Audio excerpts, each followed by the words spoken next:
সাবিত্রী রান্নাঘরে আপনাদের সবাইকে স্বাগত। আমার আজকের রেসিপি চিংড়ি মাছ দিয়ে আলু পটলের রসা। চিংড়ি মাছ আছে, পটল কেটে নিয়েছি, আলু আছে, পেঁয়াজ আছে, গ্রেট করা আদা আছে, নুন আছে, হলুদ আছে, শুকনো লঙ্কার গুঁড়ো আছে, জিরে গুঁড়ো, ধনে গুঁড়ো, আর আছে গরম মশলা আর জিরে ফোড়নের জন্য। লাস্টে ঘি গরম মশলা লাগবে। এটা আমি সর্ষের তেলে করব। চিংড়ি মাছগুলো প্রথমে ভেজে নিচ্ছি।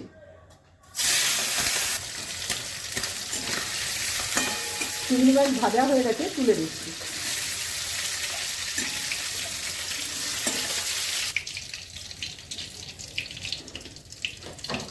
পটলগুলো ভেজে নেব।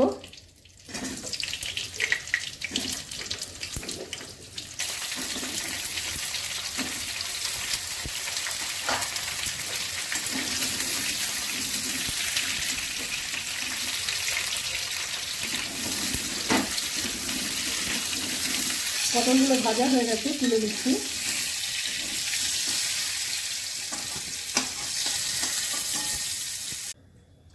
জিরে গরম মশলা ফোড়ন করছি।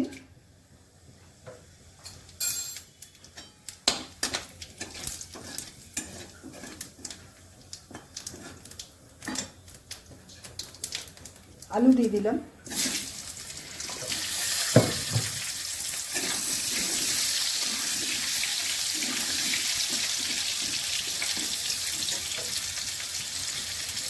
নুন দিয়ে দিলাম, হলুদ দিয়ে দিলাম।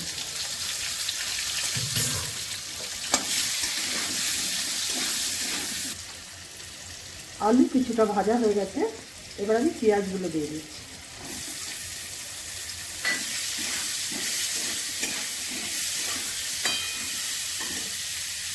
গ্রেট করা আদা দিচ্ছি,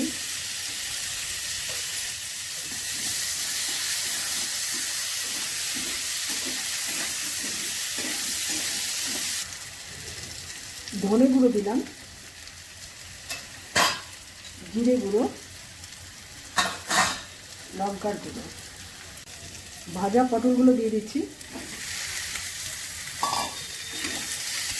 একসঙ্গে কষাবো।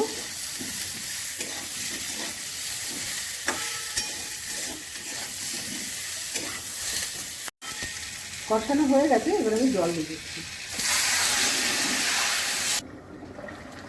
চিংড়ি মাছগুলো দিয়ে দিচ্ছি।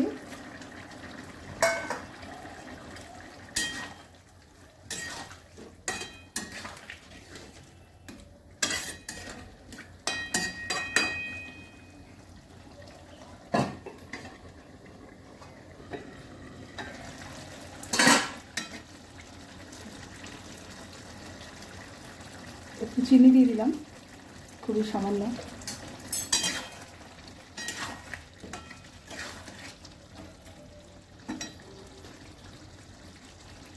গরম মশলা দিলাম,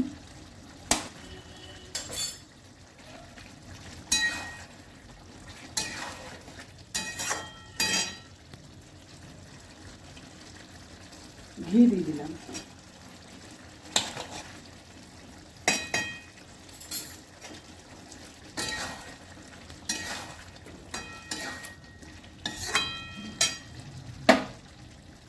রেসিপিটা আমার হয়ে গেছে। যদি ভালো লেগে থাকে অবশ্যই সাবস্ক্রাইব করবেন, লাইক শেয়ার কমেন্ট করবেন, আমার পাশে থাকবেন। আমার ফেসবুক পেজটাকে ফলো করবেন। আপনারা সুস্থ থাকুন, ভালো থাকুন। ভিডিওটা এখানেই শেষ করছি।